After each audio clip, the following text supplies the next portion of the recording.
Alrighty, welcome to the May S&P monthly webinar. Today we're talking about protecting older adults from fraud and financial loss. Of course, my name is Sean Smith. I am the State Director for the Virginia Senior Medicare Patrol. And our agenda for today is looking at agenda for today is looking at a little bit about the Senior Medicare Patrol, but then also talking about where we're getting our information from, because we're going to be looking at a good deal of statistics today. Then we're going to talk about the top 3 categories of fraud that were reported by seniors in 2020. We're going to look at the top areas of financial loss due to fraud, and then also look at the top contact methods for those losses. And then we're going to talk about steps seniors can take to protect themselves against fraud and loss going forward. Again, always about me, a little bit, just love advocacy, love empowerment, love helping people get better at advocating for themselves, and a little bit of my background there. But moving on to Medicare, what we all probably already know is that we spend about $800 billion a year as a country on Medicare, but we also lose about $60 billion estimated each year to fraud, errors, and abuse. And that's a loss that we all feel, because all of us who pay into the Medicare system lose that money as we go forward. So that money is not available for seniors that are in the system now, but also for us as we age and go into that system. And so we all feel the effects of that loss. In addition to the financial toll associated with financial fraud and abuse with Medicare, there's a very human toll that takes place on seniors. In many cases, they endure financial hardship when they experience fraud, because sometimes their benefits get utilized by a fraudster and they have to come out of pockets with some payments. They suffer fear and anxiety because many of the fraudsters use tactics that threaten seniors, threaten their well-being, as well as threaten their benefits and their financial status. And then also some trauma associated with seniors, because they feel that once they fall for the fraud, sometimes it affects them by them thinking that it diminishes their self-worth, or that they feel like they're getting too old, and they really live with that. They oftentimes don't report it because they don't want people to know that they are losing their faculties or falling for things like this. So there's trauma, financial loss, as well as some fear and anxiety associated with fraud. And it's definitely one of the reasons that they've established the Senior Medicare Patrol. The S&P, its mission is to empower and assist Medicare beneficiaries, their family members, and their caregivers to prevent, detect, and report healthcare errors, fraud, and abuse. And they do that through outreach, education, and counseling. It is a national program and is funded by the Department of Health and Human Services, as well as the ACL, Administration for Community Living. And it's in all 50 states, as well as 4 US territories. And Virginia, the grant has been secured by the Virginia Association of Area Agencies on Aging. And in Virginia, as well as in all the other states, all the programs do education, outreach, and counseling. And they all have their own 1-800-FRAUD hotline. In most cases of errors, the S&Ps can help resolve that with the beneficiaries and the providers. But in cases of abuse and fraud, the S&Ps gather information, and we partner with the Office of the Inspector General to investigate those situations of fraud. What we know about training seniors is that when we train seniors about fraud, they're 70% less likely to engage with a scammer. And if they do engage with a scammer, they're 40% less likely to fall for the scam. So the work that we do at the S&P is really important. Both the S&P state staff, as well as all of its volunteers and S&P coordinators around the state and around the country, we value the work that they do, because they put a significant dent in what scammers are able to get away with. And so we appreciate that. Today, like I said, we're going to be looking at a number of statistics, and our data source for today's information is coming from the Federal Trade Commission. In 1997, the Federal Trade Commission started collecting data on fraud, and they do that through their call center as well as through online reports. They put all of that information into what they call the Sentinel database. And once that information goes into that database, it's sorted into 29 different categories. In addition to their own call centers and online reporting, the Better Business Bureau, the Consumer Financial Protection Bureau, the Internet Cybercrime Center, as well as Publishers Clearinghouse and Microsoft are also major contributors to that database. And then there are a number of minor contributors as well. And so, as I said, they collect that information. And at first, when it goes into the database or to their system, or when the calls come in or the online reports come in, it gets divided into two different categories. It either gets divided into fraud or identity theft, and they're two very different categories. And fraud encompasses any act of stealing information to use for existing accounts. So if I steal your bank account information and I drain your bank account, that will be fraud. If I stole your credit card information and ran up all these charges on your credit card, that would be fraud. Identity theft is stealing that information and then using it to open new accounts. So anytime I open new accounts and then abuse those accounts, that will be identity theft. So again, I steal your social security number and your home address, your date of birth, and I can open up a mortgage in your name. That will be considered identity theft, or stealing that information and opening up a new credit card and abusing that in your name. And so, as I said, when those calls come in or those reports come in, they get divided either as fraud or abuse, fraud or identity theft, and then they get categorized into 29 different categories. Today, we're going to talk about fraud and focus on fraud because we know that if we can stop the fraud or the stealing of that information, then we can also stop the identity theft. So going back to the agenda really quick, we're going to start by looking at the top 3 categories that people reported that they were defrauded in. And this is for individuals 60 years of age and older. Top 3 areas of financial loss due to fraud, the contact methods, and then steps we can take to avoid fraud in the future. So looking at the top 3 categories of folks that were reporting fraud for seniors ages 60 and above. The number 1 area was government imposter scams, followed by business imposter scams, and then other online scams. So 67,000 individuals aged 60 and above reported having been a victim of a government imposter scam. Another 50,000 business imposter scams, and then 34,000 individuals of online scams. So we're going to break those down both by what those meanings are, and then also the age categories for each of those. So a government imposter scam is a scam where someone pretends to be a representative of a government agency, and they call to get information from you that they can steal, that would help them either steal your ID or get money from you. And so we see that a lot with the Social Security Administration, the IRS, and Medicare. We're probably all pretty familiar with these calls. If it's a Medicare call, they may call and say that they're representing Medicare, and they're changing your Medicare number, or they're changing from a paper card to a plastic card, or there's a new gold card.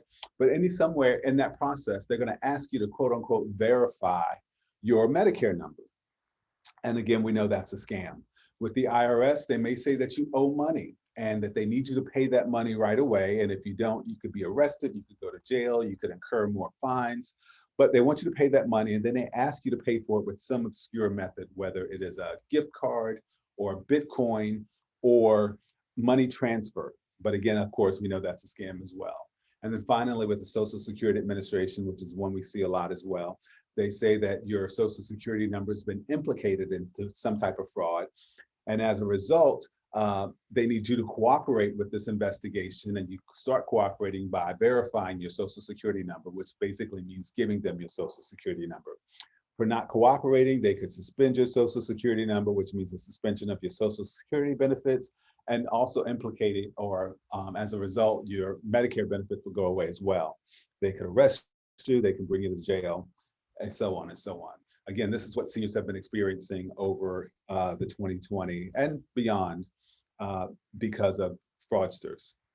So when we break that down by age level, people in the 60s were the highest number reporting for this type of fraud, 30,000 calls or reports to the FTC for ages 60 to 69.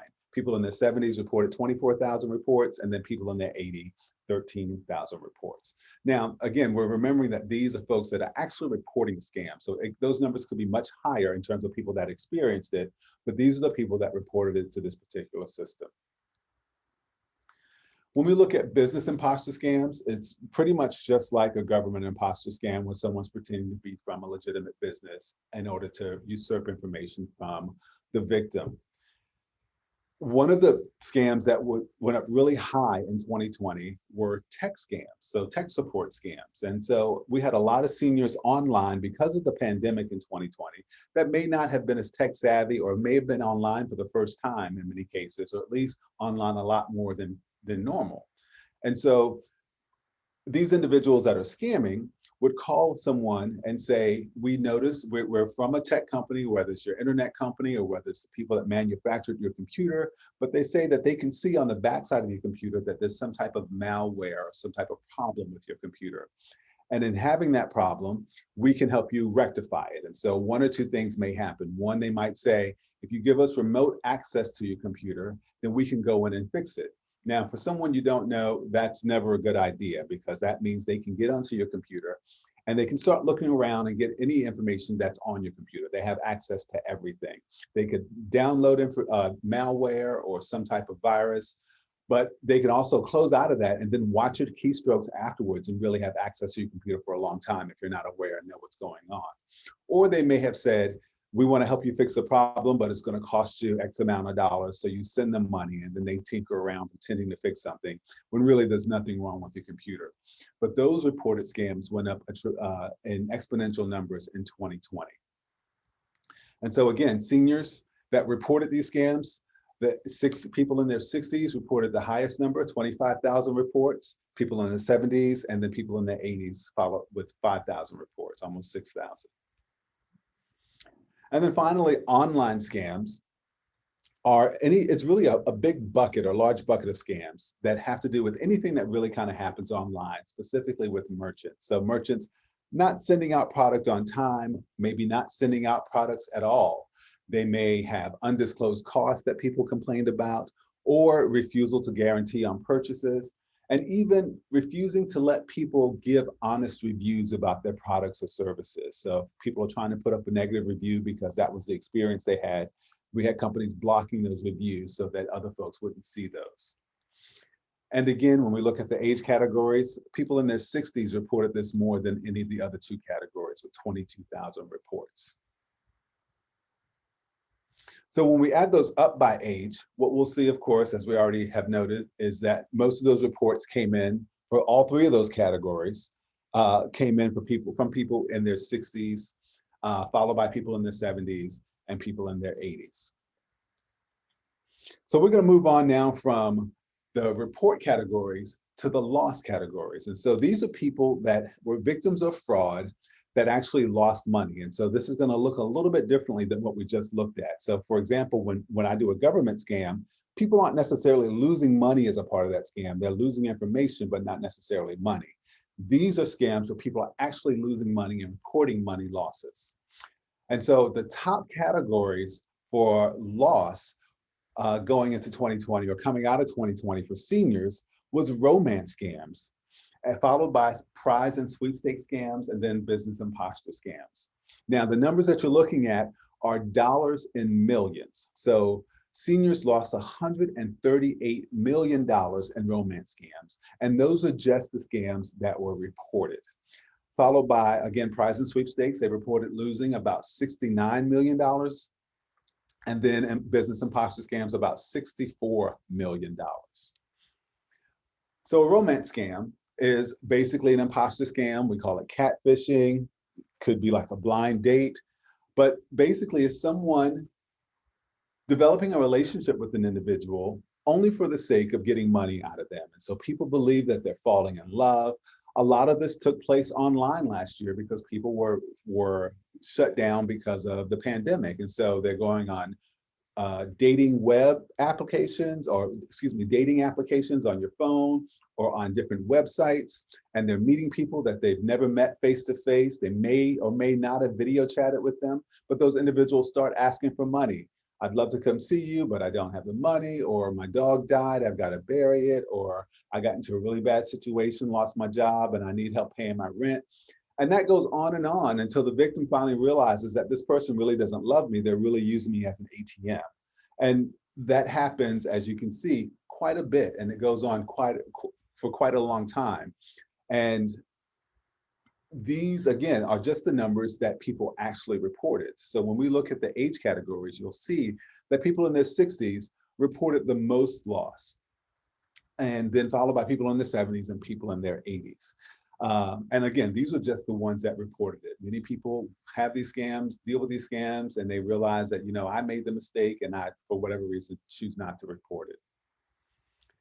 The second category, again, was prize and sweepstake scams. And these are scams where someone might call and say, hey, you have won $250,000 or $1 million or $8 million. And we'd love to give you that money, but you got to pay taxes or fees on it first. And so people are thinking, hey, I just won, $250,000. I can send $200 to pay the fees and pay the taxes and get my money. That's going to be great. And so they're sitting at home, sending that check. And next thing they know, they get another call. Well, we got your taxes paid. However, there's a transfer fee because we're in England and you're in the United States. We have to transfer that money over to you. That's going to cost you another $300. And people are thinking again, $300 out of $250,000 or $1 million, that's a drop in the bucket. I'll send the money. And this goes on and on until the victim finally realizes that they really didn't win anything. And these people are just scamming them. And so that was big for seniors in 2020. And if you look at this, seniors 80 and above fell for this more than anyone else. And so they reported losing $31 million to these types of scams, followed by people in their 70s and people in their 60s. And why that number has flip-flopped is only theory that people can think of. Could it be that people, when they get to the end of their financial resources, they're desperate and they fall for these scams? It could be that people that are younger don't report as much, or they just don't lose as much money to these scams. But it was interesting to see that these numbers actually flipped from most of the other numbers. And then finally, we already know what business imposter scams are. This is how money was lost in those scams. So again, the sick people in their 60s lost the most money, followed by people in their 70s and people in their 80s. So again, when we add up all of those numbers, people in their 60s lost a tremendous amount of money. And remember, of that money that's lost for people in their 60s, 88 million of that is romance scams. And then the rest of that are the other two types of scams. So another slide I want to show you that's really interesting about loss is looking at the median loss over all of the age ranges. And so what you can see here is that what this really means is when we think about median, it's not average and it's not mean. Median is, and I had to look it up myself, so I'm not trying to condescend anyone here, but median is that middle number where 50% of the people lost more than this amount and 50% of the people lost less than this amount. What this graph shows you is that people 19 and under, the median loss is about $180. But as you go up in age, you tend to lose more money when you fall for these scams, yet fewer people report. And so this line here shows how many people, what percentage of people reported losing money.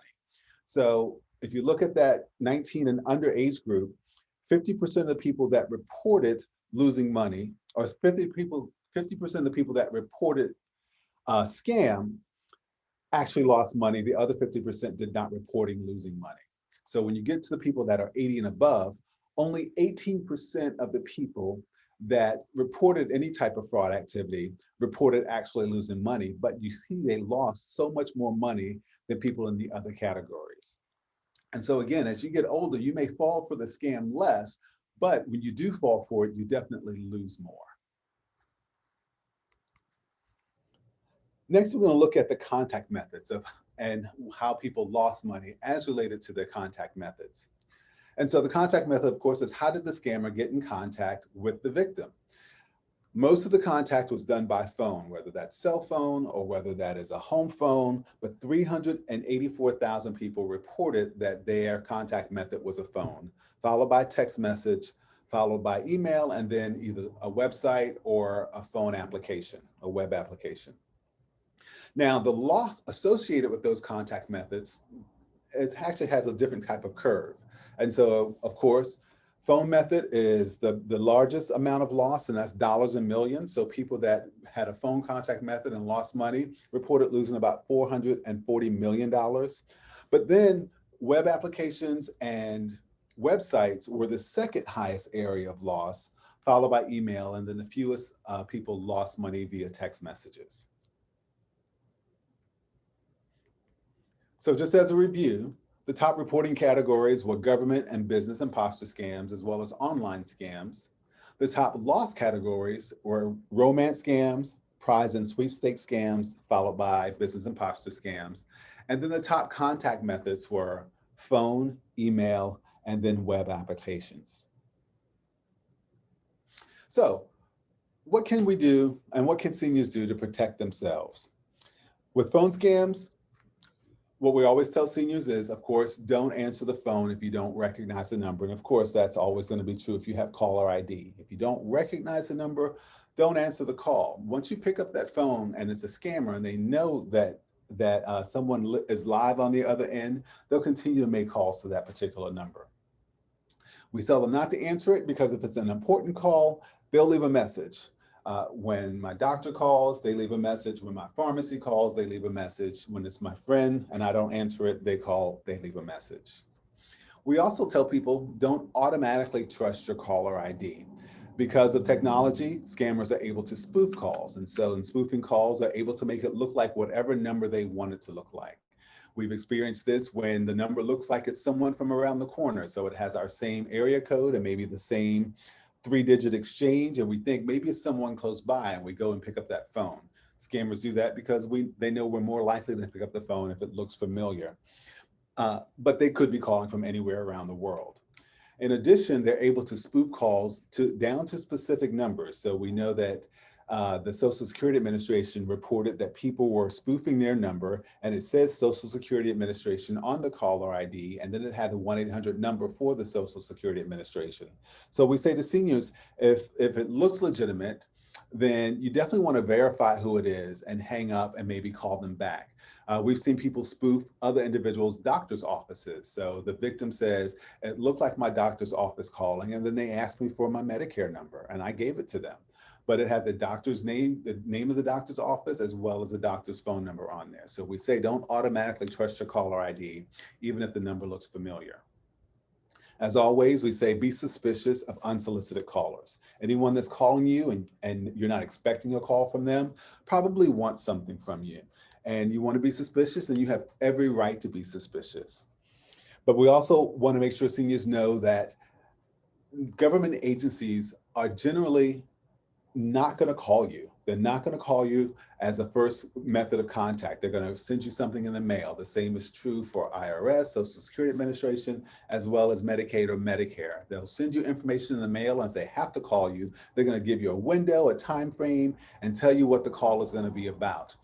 They'll also call you if you call them first and ask for a call back. But if you're not expecting a call from them and someone calls and says they're from any one of those government agencies, hang up the phone because you know it's a scam. When it comes to email, we tell people don't click on links in emails from people or merchants whom they don't know. Don't even click the unsubscribe button. You can just leave the email alone, or you can just trash it, but don't click on anything in the email. If you're not sure if it's a legitimate email or not, rather than click on a link in the email, go to the website and type it into your browser yourself, rather than clicking on a link. And that way you can confirm if it's legitimate or not, if they're really dealing with one of your accounts. We also advise seniors to get a junk email box for a couple of reasons. If you only have one email account and you get both your financial statements for your credit cards, or maybe your bank, or even your Medicare statements in that box, along with all the other junk mail from your merchants, whether it's your people at the mall or subscriptions that you might have to other places.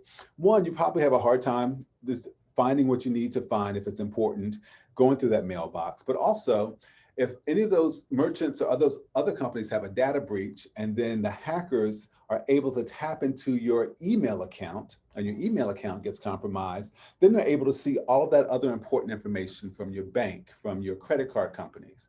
If you create another junk box for just your junk emails and have one just for your important emails, one, it's easier for you to find what you need when it's important, but also it protects those important accounts from all of that other junk email accounts, so that if someone hacks into the second account, which is your junk mail account, they don't have access to your important information. So if you can get two email accounts and keep one and preserve them separately, then it's always a great thing to do. When it comes to websites and applications, we always tell seniors, if you're going to buy something, research the product before you buy it. And you can do that very simply by putting the product name or the company name into the search bar, and behind it put the word scams or fraud and see what comes up. If there's a fraud or something associated with that, then typically that'll come up on a website and you can read what's going on. You can also put the word reviews behind it and see what other customers have to say about the product, but you should always research before you buy it. You also want to review return policies, as well as privacy policies, as well as cancellation policies, because that information will tell you a lot about the company that you're dealing with or may be dealing with. A few weeks ago, I was going to buy shoes from this company online. And so I looked at their return policy and their cancellation policy. The cancellation policy said that you can cancel if the order hasn't shipped, but only up until 24 hours. After 24 hours, if you cancel, they retain 30% of the payment. And that let me know that, hey, that's really not a company I want to work with. They're going to hold 30% of my money if I cancel the order before it ships. And so knowing that information beforehand helps me make a decision about whether or not I want to order something from them. Same thing with privacy policies. You want to know what they're going to do with the information that they get from you and how they're going to share that or not share that. And so that, of course, lets you know what's happening.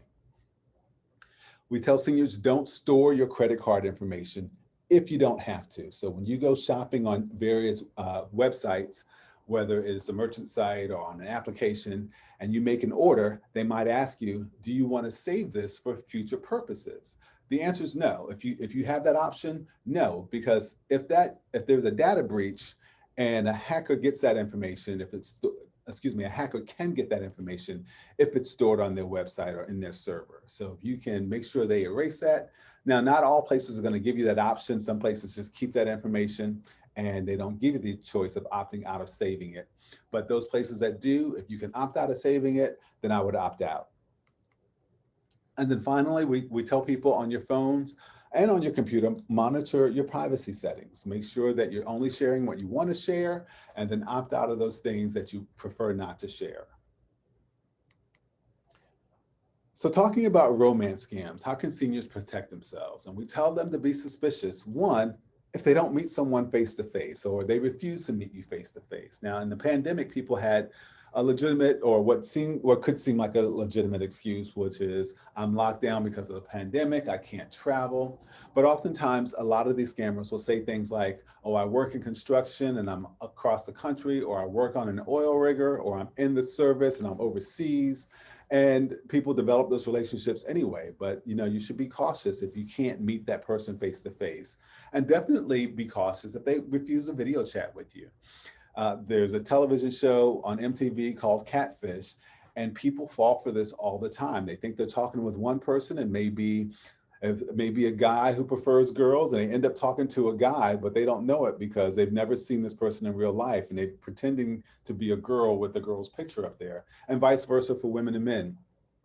But if you don't get a chance to see them, you should always be suspicious and certainly not fall in love with someone. And finally, you should be suspicious if they ask you for money. We're talking about adults here. And if they don't have their life together enough to manage their own financial affairs, they should probably be looking for better financial stability and not a love mate or a love interest. And they may be looking at the love interest for financial stability. But if they start asking you for money, you should be cautious, and you should take slow steps in doing that. When it comes to prize and sweepstake scams, first of all, we tell seniors that if you didn't enter the contest, then you probably didn't win it. And if they call and say that you've won it, there are very few places that I know that are just randomly giving out money to people. And telling seniors that, hey, don't fall for that. I mean, if you didn't enter the contest, you don't remember entering it, err on the side of caution. If they did enter a contest or did not enter a contest, if they're asking you to pay money up front for prizes, then again, it's probably going to be a scam. I won't say probably, more than likely it's going to be a scam, because you shouldn't have to pay for your prize or for your money. If they have money for you, whatever fees or taxes are owed out of that, take that from the money and then send me the rest, is what I would say to them, but certainly would not send money to an organization promising me a prize or some winnings. And then if they're asking you to pay And goes for the prize sweepstakes scams or any other type of scam. If they're asking you to pay with some obscure method like a gift card or Bitcoin or wire transfer or a money order, then you know it's a scam. Only scammers ask for those type of payments, and they ask for those type of payments simply because they know it's very difficult to trace and it's hard to get money back once it leaves the victim's hands. And so if they're asking for that type of payment, you know automatically that it's going to be a scam. So, what are steps seniors can take to detect scams? First, monitor your accounts regularly. So, review your statements, review your bank account statements, review your credit card statements, as well as your Medicare summary notices and your explanation of benefits. These are the best ways to detect if something is going on in your account. The same goes for your credit report. Looking at your credit report often lets you know what's happening on your accounts. Look at your invoices and receipts to make sure things are being charged correctly to you or to your accounts.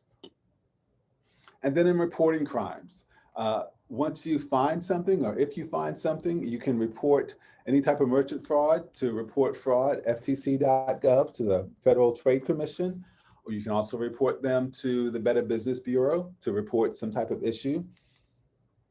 And reporting phishing scams, you report that to report phishing at apwg.org.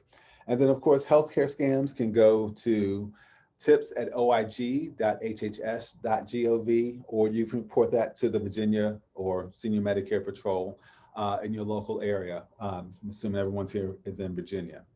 But seniors can take a number of steps to protect themselves, of course, from fraud and from scams. As always, the Senior Medicare Patrol is a place that if you do call and it's an issue that we can't handle, we can certainly try to get directed in the right direction a lot faster than some of these other organizations. And with that said, I am going to open up the floor for questions if anyone has any. And if you have a question, go ahead and raise your hand, and then I will give you the opportunity to speak by letting you unmute yourself.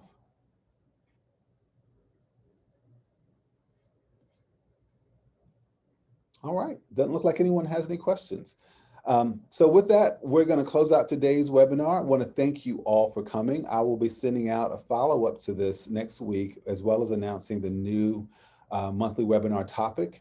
And if you have topic suggestions, please send those over as well. But I appreciate you all being here as a part of this webinar, and I look forward to you all joining next time. Have a great evening.